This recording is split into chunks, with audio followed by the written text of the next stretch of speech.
El conflicto armado interno en Colombia es una guerra asimétrica de baja intensidad que se desarrolla desde la década de 1960 hasta la actualidad. Este violento conflicto llevó a afectar a miles de personas en el país. A partir de lo anterior, se pensó en algo que pudiera llegar a la paz, terminando con décadas de violencia y desgracias en el país. En el año 2016 se firmó un acuerdo de paz en La Habana entre el gobierno y las FARC. Pero ¿cuáles son los derechos políticos de este grupo? Los derechos políticos que están relacionados con el ejercicio de la autonomía del Estado se otorgan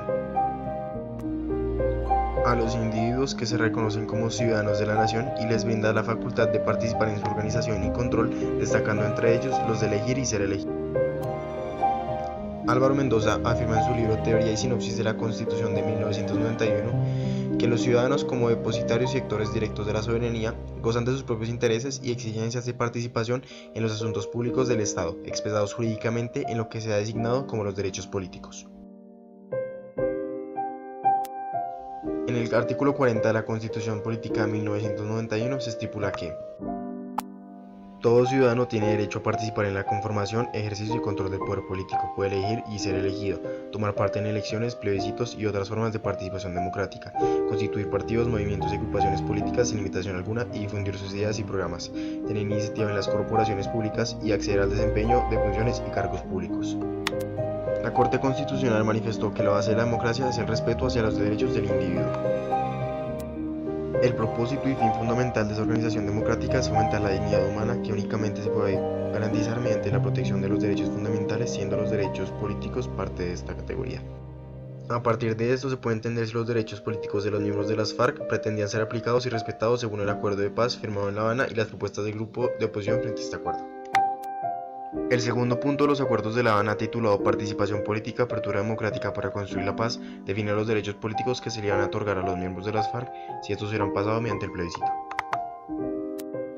El propósito de este punto es la realización de ampliar la democracia para que exista mayor pluralismo en el escenario político y se puedan expresar más maneras de pensar.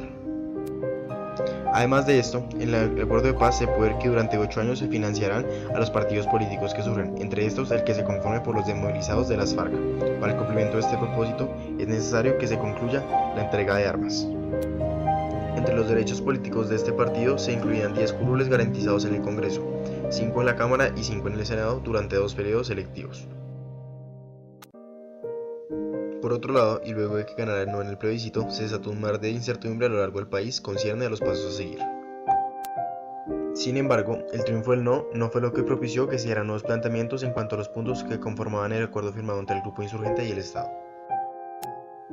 Mucho antes y durante las conversaciones vividas en la capital cubana, un grupo de opositores a los acuerdos proponían diferentes visiones a los 5 puntos negociados. En lo que concierne a los derechos políticos, líderes de la oposición buscarán erradicar el punto en el que se les ofrecen puestos en el gobierno a los guerrilleros.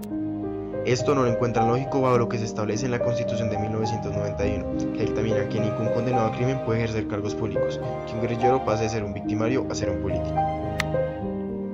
Por lo tanto, al entender qué son los derechos políticos y entender cuál es la participación política que se consideró y se considera darle a las FARC, se puede entender si estos derechos eran aplicados o no. Por un lado, se ve que en los acuerdos firmados sí se aplican los derechos políticos que se establecen en Colombia, ya que se pretende brindar a los desmovilizados la oportunidad de formarse como partido, tener una voz y voto en el Congreso, sea la opción de que sean candidatos en distintas elecciones y que del mismo modo puedan votar. Todo esto son las características básicas de los derechos políticos y se da a través de la financiación para que se consoliden como partido político y puedan plantear y difundir sus propuestas. Sin embargo, al ser este uno de los puntos de que están en renegociación, se debe tener en cuenta los argumentos de la oposición para plantear un nuevo acuerdo.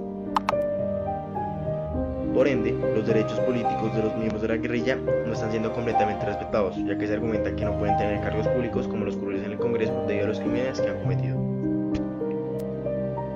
Este es un punto válido desde la Constitución, pero se puede analizar que se está generalizando y no se está teniendo en cuenta que algunos desmovilizados no estarán con alguna pena o castigo que les prohíba participar en la política. De este modo se estarán vulnerando los derechos de esas personas, ya que tener cargos públicos hace parte de este derecho fundamental. Teniendo en cuenta lo anterior, la garantía y protección de los derechos políticos de las FARC son cada vez menores debido a los cambios en los acuerdos de paz. En una primera propuesta, las personas pueden acceder a todos los aspectos que implican los derechos políticos, pero en una segunda propuesta se propone eliminar el acceso a un cargo público. Podemos analizar que esta renegociación vulnera uno de sus derechos fundamentales por ser ciudadanos colombianos.